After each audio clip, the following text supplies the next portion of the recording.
بسم اللہ الرحمن الرحیم انا انزلناه فی لیلۃ القدر وما ادراک ما لیلۃ القدر لیلۃ القدر خیر من الف شہر تنزل الملائكة والروح فيها بإذن ربهم من كل أمر سلام هي حتى مطلع الفجر صدق اللہ العظیم۔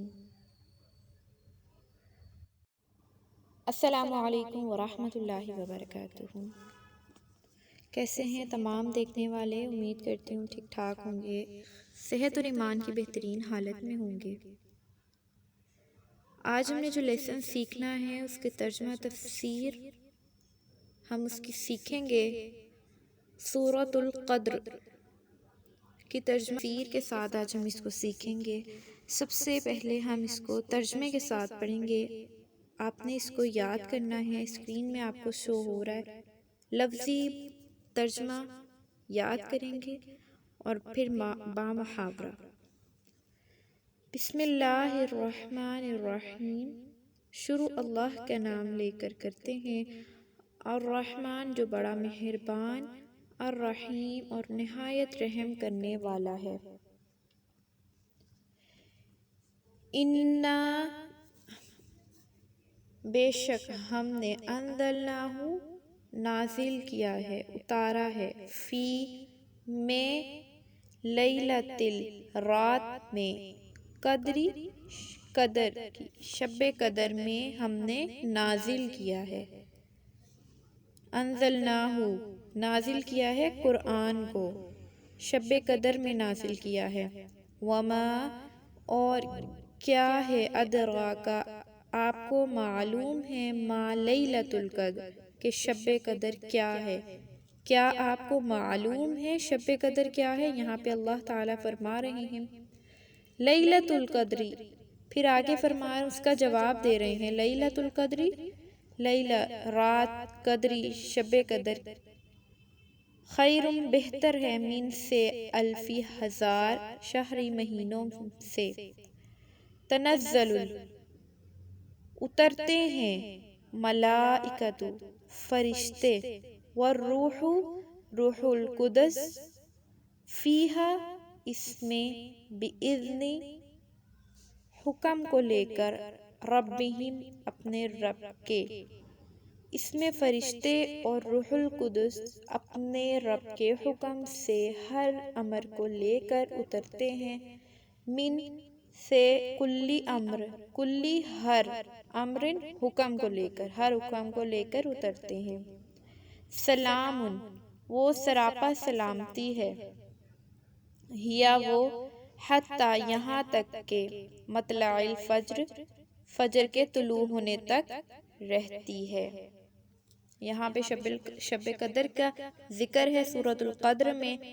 اب ہم اس کی تفسیر پڑھیں گے۔ ترجمہ آپ نے یاد کر کے سنانا ہے، جو تفسیر ہے یہ آپ کوشش کریں ساتھ ساتھ لکھتے جائیں تاکہ آپ کو آسانی ہو انشاءاللہ۔ سورۃ القدر کا ترجمہ کیا گیا ہے یہاں پہ، جس میں قرآن مجید نازل فرمانے کا اور شب قدر کی برکات کا تذکرہ فرمایا ہے۔ اول تو یوں فرمایا یہاں پہ کہ انا انزلناہ فی لیلۃ القدر، بے شک ہم نے قرآن کو شب قدر میں نازل کیا۔ قرآن مجید تھوڑا تھوڑا کر کے 23 سال میں نازل ہوا۔ پھر شب قدر میں نازل فرمانے کا کیا مطلب ہے؟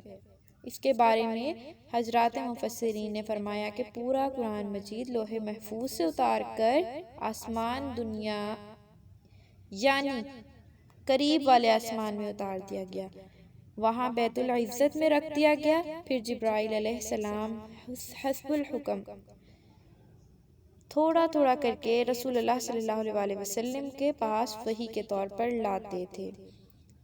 لاتے رہے۔ سورۃ البقرہ میں فرمایا شہر رمضان الذی انزل فیہ القرآن، اس سے معلوم ہوا کہ قرآن کریم ماہ رمضان میں نازل ہوا، چونکہ شب قدر رمضان میں ہوتی ہے، اس لیے اس میں کوئی تعرض نہیں۔ شب قدر کی فضیلت بتاتے ہوئے اول تو سوال کے پیرائے میں اس کی اہمیت بھی بتائی اور فرمایا وَمَا أَدْرَاكَ مَا لَيْلَةُ الْقَدْرِ۔ اللہ تعالیٰ پوچھ رہے ہیں اور کیا آپ کو معلوم ہے کہ شب قدر کیا ہے؟ اس کے بعد ارشاد فرماتے ہیں لیلۃ القدر خیر من الف شہر، شب قدر 1000 مہینوں سے بہتر ہے۔ اس کا مطلب یہ ہے کہ کوئی شخص 1000 مہینے تک اعمال صالحہ میں مشغول رہے جن میں شب قدر نہ ہو۔ کوئی شخص شب قدر میں مشغول عبادت رہے تو اس کا یہ عمل 1000 ماہ اعمال صالحہ میں لگے رہنے والے شخص سے افضل ہوگا۔ یہ اس کی فضیلت، سبحان اللہ۔ حضرت ابن عباس رضی اللہ تعالی عنہ سے روایت ہے، رسول اللہ صلی اللہ علیہ وآلہ وسلم کے خدمت میں بنی اسرائیل میں سے ایک شخص کا ذکر کیا گیا جو فی سبیل اللہ 1000 ماہ تک اپنے کندھے پر جہاد کے ہتھیار اٹھائے رہا۔ رسول اللہ صلی اللہ علیہ وآلہ وسلم کو یہ بات پسند آئی اور اللہ تعالیٰ کی بارگاہ میں آپ نے عرض کیا کہ اے پروردگار، آپ نے میری امت کو دوسری امتوں کے مقابلے میں کم عمر دی ہے۔ عمریں کم ہونے کی وجہ سے ان کے اعمال بھی کم ہیں، ان کے لیے بھی کوئی زیادہ ثواب کی کوئی سبیل ہونی چاہیے۔ اس پر اللہ تعالیٰ نے آپ پر سورۃ القدر نازل فرمائی اور ارشاد فرمایا کہ شب قدر 1000 مہینوں سے بہتر ہے، سبحان اللہ۔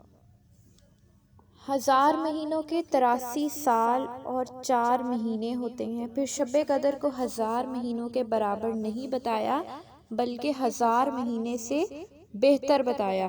کس قدر بہتر ہے اس کا علم اللہ ہی کو ہے۔ مومن بندر بہت خیر و برکت کی چیز ہے۔ ایک رات جا کر عبادت کر لیں اور 1000 مہینوں سے زیادہ عبادت کا ثواب پالیں، اور اس سے بڑھ کر اور کیا چاہیے۔ اسی لیے تو حدیث شریف میں فرمایا، یعنی جو شخص شب قدر سے محروم ہو گیا گویا پوری بھلائی سے محروم ہو گیا، اور شب قدر کی خیر سے وہی محروم ہوتا ہے جو کامل محروم ہو۔ مطلب یہ ہے کہ چند گھنٹے کی رات ہوتی ہے، اس میں عبادت کر لینے سے 1000 مہینے سے زیادہ عبادت کرنے کا ثواب ملتا ہے، اور چند گھنٹے بیدار رہ کر نفس کو سمجھا بجھا کر عبادت کر لینا کوئی ایسی قابل ذکر تکلیف نہیں جو برداشت سے باہر ہو۔ تکلیف ذرا سی ہو اور ثواب بہت بڑا۔ اگر کوئی شخص 1 پیسہ تجارت میں لگا دے اور 20 کروڑ روپے کا نفع پائے، اس کو کتنی خوشی ہوگی، اور جس شخص کو اتنے بڑے نفع کا موقع ملا پھر اس نے توجہ نہ کی، اس کے بارے میں یہ کہنا بالکل صحیح ہے کہ وہ پورا اور پکا محروم ہے، یعنی کہ اس نے اتنی اچھی رات پائی اور اس نے اس کو کھو دیا، اس سے نفع حاصل نہ کیا۔ پہلی امتوں کی عمریں زیادہ ہوتی تھی، اس امت کی عمر، امت محمدیہ کی عمر بہت 80 سے 70 سال ہوتی ہے۔ اللہ پاک نے یہ احسان فرمایا ہم پر کہ ان کو شب قدر عطا فرما دی، اور ایک شب قدر کی عبادت کا درجہ 1000 مہینوں کی عبادت سے زیادہ کر دیا۔ محنت کم ہوئی، وقت بھی کم لگا، ثواب میں بڑی بڑی تکبر والی امتوں سے بڑھا دیا۔ اس امت پر اللہ تعالیٰ کا خاص فضل اور انعام ہے۔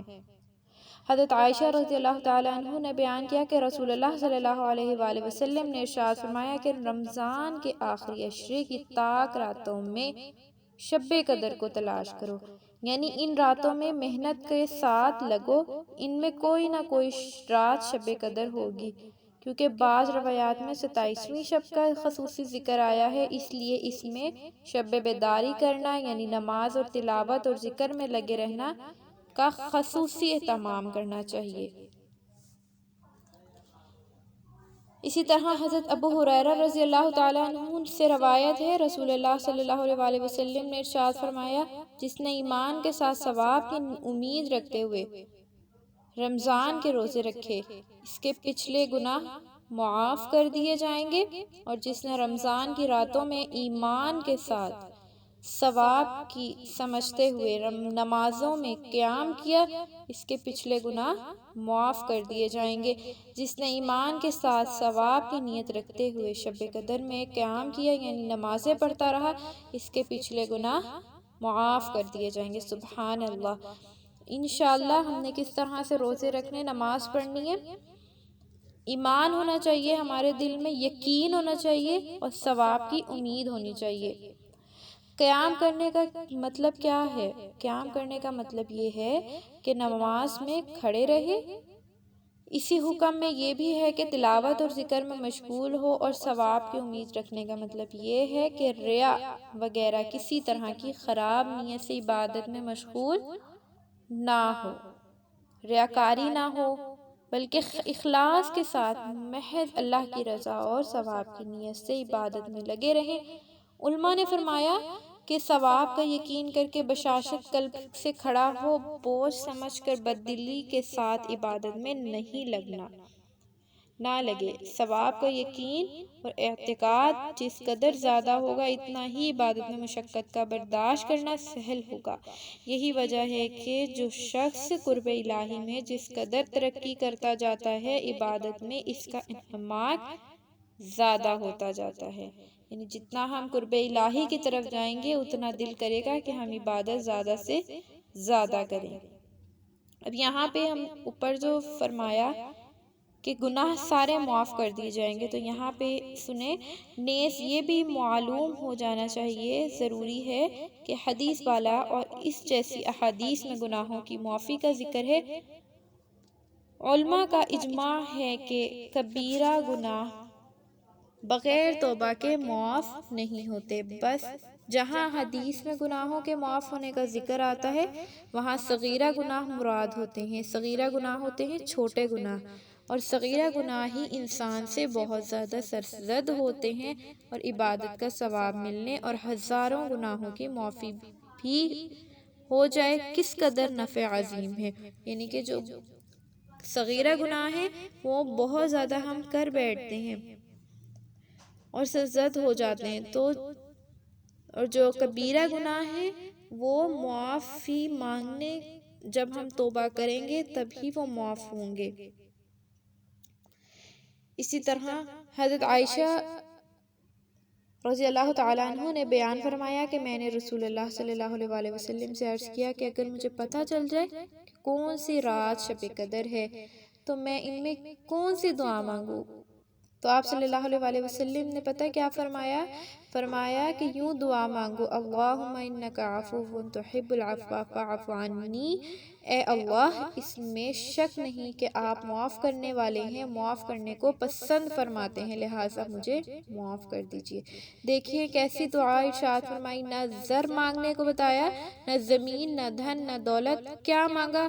معافی۔ معافی۔ بات اصل یہ ہے کہ آخرت کا معاملہ سب سے زیادہ کٹھن ہے، وہاں اللہ کے معاف فرمانے سے کام چلے گا۔ اگر معافی نہ ہوئی اور خدا نخواستہ عذاب میں گرفتار ہوئے تو دنیا کی ہر نعمت اور دولت اور ثروت بیکار ہوگی۔ اصل شے کیا ہے؟ معافی اور مغفرت۔ آگے ہے لڑائی جھگڑے کا اثر۔ حضرت عبادہ رضی اللہ تعالیٰ عنہ فرماتے ہیں کہ نبی کریم صلی اللہ علیہ وآلہ وسلم ایک دن اس لیے باہر تشریف لائے کہ ہمیں شب قدر کی اطلاع فرما دی، مگر دو مسلمانوں میں جھگڑا ہو رہا تھا۔ حضور صلی اللہ علیہ وآلہ وسلم نے ارشاد فرمایا کہ میں اس لیے آیا کہ تمہیں شب قدر کی اطلاع دوں، مگر فلاں فلاں شخصوں میں جھگڑا ہو رہا تھا، جس کی وجہ سے اس کے تعین میں میرے ذہن سے اٹھا لی گئی۔ کیا بعید ہے کہ یہ اٹھا لینا اللہ کے علم میں بہتر ہو۔ اس مبارک حدیث سے معلوم ہوا کہ آپس کا جھگڑا اس قدر برا عمل ہے کہ اس کی وجہ سے اللہ پاک نے نبی کریم صلی اللہ علیہ وآلہ وسلم کے قلب مبارک سے شب قدر کی تعین اٹھا لی، یعنی کس رات کو شب قدر ہے مخصوص کر کے اس کا علم جو دے دیا گیا تھا وہ قلب سے اٹھا لیا گیا۔ قلب کہتے ہیں دل سے، سینے سے، ان کو پہلے بتایا اللہ تعالیٰ نے، پھر آپ صلی اللہ علیہ وسلم جب اس کی خبر دینے کے لیے باہر تشریف لائے تو دیکھا 2 لوگ جھگڑا کر رہے تھے، تو اللہ نے یہ جو بات تھی علم کو اٹھا لیا ان کے سینوں سے۔ تو اللہ آپ صلی اللہ علیہ وسلم نے فرمایا کہ یہ اٹھا لینا اللہ کے علم میں بہتر ہوگا۔ اگرچہ بعض وجہ سے اس میں بھی امت کا فائدہ ہو گیا، جیسا کہ انشاءاللہ تعالی ہم ابھی ذکر کریں گے، لیکن سبب آپس میں جھگڑا بن گیا، جس سے آپس میں جھگڑے کی مذمت کا پتہ چلا کہ کوئی جھگڑا ہوتا ہے کس طرح سے دلوں سے جو باتیں ہوتی ہیں وہ اٹھا لی جاتی ہیں۔ جو شب قدر کی تعیین نہ کرنے میں مصالح، علماء کرام نے شب قدر کو پوشیدہ رکھنے یعنی مقرر کر کے یوں نہ بتانے کے بارے میں کہ فلاں رات کو شب قدر ہے چند مصلحتیں بتائی ہیں۔ اول یہ کہ اگر تعیین باقی رہتی تو بہت سے کوتاہ طباع دوسری راتوں کا اہتمام بالکل ترک کر دیتے، اور موجودہ صورت میں اس احتمال پر شاید آج ہی شب قدر ہوں متعدد راتوں میں عبادت کی توفیق نصیب ہو جاتی۔ یعنی کہ اگر ہمیں معلوم ہو جاتا کہ آج شب قدر ہے تو ہم پچھلی راتوں کو چھوڑ دیتے اور اسی رات میں صرف عبادت کرتے۔ اور دوسرا مصلحت کیا بیان فرمائی؟ یہ کہ بہت سے لوگ ایسے ہیں جو معاصی یعنی گناہ کیے بغیر نہیں رہتے۔ تعیین کی صورت میں اگر باوجود معلوم ہونے کے معصیت کی جرات کی جاتی تو یہ بات سخت اندیشہ ناک تھی۔ تیسری کیا؟ یہ کہ تعیین کی صورت میں اگر کسی شخص سے وہ رات چھوٹ جاتی تو آئندہ راتوں میں افسردگی کی وجہ سے پھر کسی رات کا جاگنا بشاشت کے ساتھ نصیب نہ ہوتا۔ بشاشت کے ساتھ رمضان کی چند راتوں کی عبادت شب قدر کی تلاش میں نصیب ہو جاتی۔ چوتھی مصلحت کیا بیان فرمائی؟ کہ یہ کہ رمضان کی عبادت میں اللہ تعالی ملائکہ پر تفاخر فرماتے ہیں، فخر کرتے ہیں۔ اس صورت میں تفاخر کا موقع زیادہ ہے کہ باوجود معلوم نہ ہونے کے محض احتمال پر رات رات بھر جاگتے ہیں، عبادت میں مشغول رہتے ہیں۔ ان کے علاوہ اور بھی مصلحتیں ہو سکتی ہیں۔ جھگڑے کی وجہ سے اس خاص رمضان المبارک میں تعیین بھلا دی گئی۔ اس کے بعد مصالح یعنی مصلحت مذکورہ یا دیگر مصالح کی وجہ سے ہمیشہ کے لیے تعیین چھوڑ دی گئی، اس میں بھی امت کے لیے خیر ہی خیر ہے۔ فرمایا تنزل الملائکۃ والروح فیہا بإذن ربہم من کل امر۔ اس رات میں فرشتے اور روح القدس اپنے پروردگار کے حکم سے ہر امر کو لے کر اترتے ہیں۔ ملائکہ کے ساتھ الروح بھی فرمایا، جس سے جمہور علماء کے نزدیک حضرت جبرائیل علیہ السلام مراد ہیں، اسی لیے ترجمے میں لفظ قدس اختیار فرمایا۔ بعض حضرات نے روح کا ترجمہ رحمت کیا ہے۔ من کل امر کی تفسیر کے بارے میں روح المعانی میں چند اقوال ہیں۔ ان میں سے ایک یہ ہے کہ یہ فرشتے اللہ تعالیٰ کی طرف سے ہر طرح کی خیر اور برکت لے کر نازل ہوتے ہیں اس رات میں۔ اور حضرت انس رضی اللہ تعالیٰ عنہ سے روایت ہے کہ رسول اللہ صلی اللہ علیہ وسلم نے ارشاد فرمایا، جب لیلۃ القدر ہوتی ہے تو جبرائیل علیہ السلام فرشتوں کی ایک جماعت میں نازل ہوتے ہیں، اور وہ ہر وہ بندہ جو کھڑے ہوئے یا بیٹھے ہوئے اللہ کا ذکر کر رہا ہو ان سب پر اپنی رحمت بھیجتے ہیں۔ جب عید الفطر کا دن ہوتا ہے تو اللہ تعالیٰ اپنے فرشتوں کے سامنے بطور فخر ان بندوں کو پیش فرماتے ہیں کہ اے میرے فرشتوں، اس مزدور کی کیا جزا ہے جس نے اپنا عمل پورا کر دیا ہو؟ فرشتے عرض کرتے ہیں، اے ہمارے رب، اس کی جزا یہ ہے کہ اس کا اجر پورا دے دیا جائے۔ سبحان اللہ، کتنا پیارا ہمارا اللہ پاک فخر کے طور پہ فرشتوں پہ فرماتے ہیں کہ یہ جو مزدور ہے جس نے اپنا عمل کر دیا اس کی کیا جزا دی جائے، تو فرشتے فرماتے ہیں کہ اس کا پورا اجر دے دیا جائے۔ اللہ تعالیٰ کا فرمان ہوتا ہے کہ اے میرے فرشتوں، میرے بندوں اور میرے بندیوں نے میرا فریضہ پورا کر دیا جو ان پر لازم تھا، اب گڑ گڑانے کے لیے نکلے ہیں۔ قسم ہے میری ذات میں، قسم ہے میری عزت اور جلال اور کرم کی اور میرے علو اور ارتفاع کی کہ میں ضرور ان کی دعا قبول کروں گا۔ سبحان اللہ۔ پھر بندوں کو ارشاد ہوتا ہے کہ میں نے تم کو بخش دیا، تمہاری برائیوں کو نیکیوں سے بدل دیا، لہٰذا اس کے بعد عید گاہ سے بخشے بخشائے واپس ہوتے ہیں۔ سبحان اللہ۔ پورا مہینہ ہم اللہ کی عبادت کرتے ہیں، پھر جب عید گاہ میں جاتے ہیں واپس آتے ہیں بخشے بخشائے آتے ہیں۔ سلام، یہ رات سراپا سلامتی ہے۔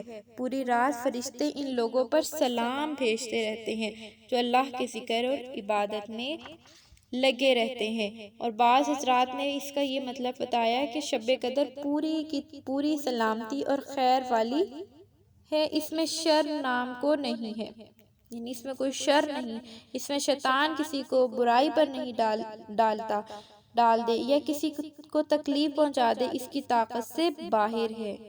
شیطان نہیں حاضر ہو سکتا ان راتوں میں۔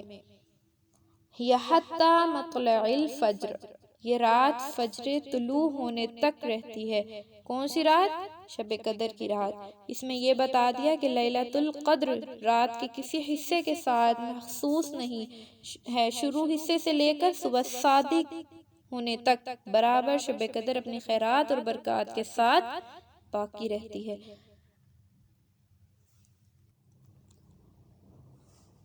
اب ہے کہ اس کی وجہ تسمیہ کیا ہے، فائدہ کیا ہے؟ وجہ تسمیہ لیلۃ القدر اس نام سے کیوں موسوم کی گئی ہے، اس کے بارے میں بعض حضرات نے تو یہ فرمایا کہ چونکہ اس رات میں عبادت گزاروں کا شرف بڑھتا ہے، اللہ تعالیٰ کے یہاں ان کے اعمال کی قدردانی بہت زیادہ ہو جاتی ہے، اس لیے شب قدر کہا۔ شب قدر والی رات، شب قدر۔ بعض حضرات نے فرمایا کہ چونکہ اس رات میں تمام مخلوقات کا نوشتہ آئندہ سال کے اسی رات کے آنے تک ان فرشتوں جاتا ہے جو کائنات کی تدبیر اور تنفیذ امور کے لیے مامور ہیں، اس لیے اس کو لیلۃ القدر کے نام سے موسوم کیا گیا۔ اس میں ہر انسان کی عمر، مال اور رزق، بارش وغیرہ کے مقادیر اور مقررہ فرشتوں کے حوالے کر دی جاتی ہیں، یعنی کہ اس رات میں جو ہے ہر انسان کی عمر، مال، رزق، بارش، ہر چیز کا فیصلہ ہوتا ہے اور وہ فرشتوں کے حوالے کر دیا جاتا ہے۔ محققین کے نزدیک چونکہ سورہ دخان کی آیت فیہا یفرق کل امر حکیم کا مصداق شب قدر ہی ہے، اس لیے یہ کہنا درست ہے کہ شب قدر میں آئندہ سال پیش ہونے والے امور، یعنی آئندہ سال پیش ہونے والے فیصلے کر دیے جاتے ہیں، آئندہ سال پیش ہونے والے کاموں کا فیصلہ کر دیا جاتا ہے، یعنی لوح محفوظ سے نقل کر کے فرشتوں کے حوالے کر دیے جاتے ہیں کہ اب کس نے مرنا ہے، کس کی زندگی ہے، کس نے پیدا ہونا ہے، سب کچھ لوح محفوظ سے لے کے فرشتوں کے حوالے کر دیا جاتا ہے۔ اسی طرح اب آگے ہے شعبان کی 15ویں شب جسے لیلۃ البرات کہا جاتا ہے، شعبان کی 15ویں شب جسے لیلۃ البرات کہا جاتا ہے، اس کی جو فضیلتیں وارد ہوئی ہیں جن کی اسانید ضعیف ہیں، ان میں حضرت عائشہ رضی اللہ تعالی عنہا کی روایت میں یہ بھی ہے کہ شعبان کی 15ویں رات کو لکھ دیا جاتا ہے کہ اس سال میں کون سا بچہ پیدا ہوگا، کس آدمی کی موت ہوگی، اس رات میں بنی آدم کے اعمال اٹھائے جائیں گے۔ یہ کب لکھا جاتا ہے؟ یہ سب کچھ لیلۃ البرات میں، شعبان کی 15ویں رات کو، لیکن یہ کیا ہے؟ ضعیف ہیں یہ۔ کس آدمی کی موت ہوگی، اس رات میں بنی آدم کے اعمال اٹھائے جاتے ہیں، اسی میں ان کے رزق نازل ہوتے ہیں۔ اور شب قدر میں آئندہ سال پیش ہونے والے کاموں کا فیصلہ کر دیا جاتا ہے۔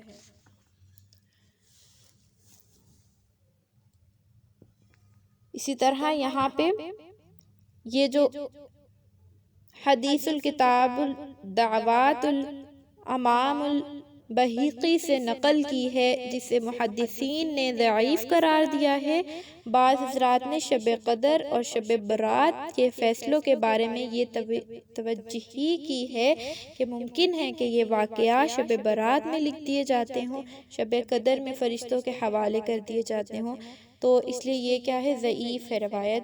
صاحب بیان القرآن نے سورہ دخان کی تفسیر میں یہ قول نقل کیا ہے کہ یہ لکھ کے نقل کیا ہے اور لکھا ہے کہ احتمال کے لیے ثبوت کی حاجت نہیں، واللہ تعالی اعلم، اللہ بہتر جانتا ہے، ہمیں اس کے جو ہے اور کھوج اس کے اندر کرنے کی ہمیں ضرورت نہیں، اللہ بہتر جانتا ہے۔ فائدہ، چونکہ شب قدر رات میں ہوتی ہے، اس لیے اختلاف مطالعہ کے اعتبار سے مختلف ملکوں اور شہروں میں شب قدر مختلف اوقات میں ہو تو اس سے کوئی اشکال لازم نہیں آتا، کیونکہ بشمیت الہی ہر جگہ کے اعتبار سے جو رات شب قدر ہوگی وہاں اس رات کی برکات حاصل ہوں گی۔ دیکھیں جہاں کہیں جگہ رات کس وقت ہوتی ہے اور کہیں جگہ دوسرے وقت ہوتی ہے، تو اس میں کوئی مسئلہ نہیں، اللہ پاک کا ہر جگہ اللہ پاک موجود ہے، پوری دنیا کو اللہ پاک نے دیکھ رہے ہیں، ان کے قبضے میں ہے، تو جہاں پہ یہ رات ہوگی اس کی برکات اس وقت اس رات میں نازل ہوں گے اور وہ حاصل کر سکیں گے۔ فائدہ، جس قدر ممکن ہو سکے شب قدر کو عبادت میں گزاریں، کبھی کچھ بھی نہیں تو کم سے کم مغرب اور عشاء فجر کی نماز تو جماعت کے ساتھ پڑھ لے، اس کا یہ بھی بہت زیادہ ثواب ملے گا انشاءاللہ تعالی۔ حضرت عثمان رضی اللہ تعالی عنہ سے روایت ہے کہ رسول اللہ صلی اللہ علیہ وآلہ وسلم نے ارشاد فرمایا کہ جس نے فجر کی نماز جماعت سے پڑھ لی، گویا اس نے آدھی رات نماز میں قیام کیا۔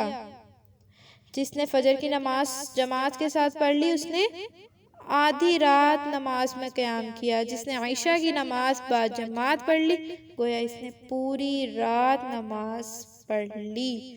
سبحان اللہ۔ اللہ پاک ہمیں عمل کی توفیق عطا فرمائے، اس میں جو کوئی غلطیاں ہو گئی ہوں یا جانے انجانے میں کچھ ایسا لفظ نکل گیا ہو جو ہو نہ، تو اللہ پاک ہمیں اس کے جو ہے بخشش فرمائے۔ اللہ پاک ہمیں عمل کی توفیق عطا فرمائے، جو پڑھا اس کو سمجھنے سیکھنے کی، اس پر عمل کرنے کی توفیق عطا فرمائے۔ آج کے لیکچر میں ہم نے یہ سیکھا کہ شب قدر کے بارے میں ہم نے سیکھا، جو کہ اللہ پاک نے سورۃ القدر قرآن میں نازل فرمائی، اس کی تفسیر پڑھی، اس کا وجہ تسمیہ کیا تھا، یہ کس طرح سے ہم اس کی برکات کیا ہیں، اس کی فضیلت کیا ہے اور اس کی روایات کیا ہیں، احادیث کیا ہیں اس کے بارے میں، تو یہ آج ہم نے اس کا پڑھا ہے، سیکھا ہے۔ اللہ پاک ہمیں اس کو پر عمل کرنے کی، اس کو سیکھنے سمجھنے آگے پہنچانے کی اسی طریقے سے توفیق عطا فرمائے۔ آپ کو کوئی بات اس میں سمجھ نہ آ رہی ہو یا کچھ سوال ہو تو وہ آپ پوچھ سکتے ہیں۔ اپنا بہت سا خیال رکھیے گا۔ اللہ پاک ہمیں صحیح طریقے سے دین اسلام کو پڑھنے، سیکھنے اور سکھانے کی توفیق عطا فرمائے۔ سبحان ربک رب العزت عما یصفون والسلام علی المرسلین والحمد للہ رب العالمین برحمتک یا ارحم الراحمین۔ انشاءاللہ نیکسٹ لیکچر میں ملاقات ہوگی۔ اپنا بہت سا خیال رکھیے گا، دعاؤں میں یاد رکھیے گا۔ چینل پر اگر نئے ہیں آپ تو چینل کو ضرور سبسکرائب کر دیجئے، لائک کر دیجئے گا، اس سے ہماری حوصلہ افزائی ہوتی ہے، خوشی ہوتی ہے۔ کومنٹ کر کے بتایا کریں کہ آپ کو لیکچر کیسا لگا، یا کوئی آپ نے رہنمائی کرنی ہو میری، یا آپ کو کہیں سے لگ رہا ہو کہ میں غلط ہوں تو آپ اس کی رہنمائی میری ضرور کریں۔ اپنا بہت سا خیال رکھیے گا، اور رہنمائی ایک دوسرے کی کرنی چاہیے، جہاں پہ آپ کو غلطی دکھتی ہے تو بتانا چاہیے۔ مجھے خوشی ہوگی اس بات سے کہ جہاں میں غلط ہوں اور آپ مجھے رہنمائی کریں اس کی۔ انشاءاللہ نیکسٹ لیکچر میں ملاقات ہوگی۔ دعاؤں میں یاد رکھیے گا، بہت بہت اپنا خیال رکھیے گا، پریکٹس کیجیے گا، اس کے نوٹس بنائیے گا اور اس کو یاد کر کے ضرور کیجیے گا۔ فیس بک کے پیج پہ لائک کریں، اور اس پہ بھی آپ اپنے اسائنمنٹ سینڈ کر سکتے ہیں۔ @i Quran teacher on line academy کے نام سے ہے۔ باقی ہمارا انسٹاگرام ہے @i قرآن اکیڈمی کے نام سے۔ YouTube channel Quran teacher on line academy کے نام سے ہے، اس کو سبسکرائب کر دیں، بیل آئیکن پریس کر دیجئے گا تاکہ آنے والے آپ کو تمام نوٹیفیکیشنز لیکچرز آپ تک آ سکیں۔ مجھے اجازت دیجیے، السلام علیکم ورحمۃ اللہ وبرکاتہ۔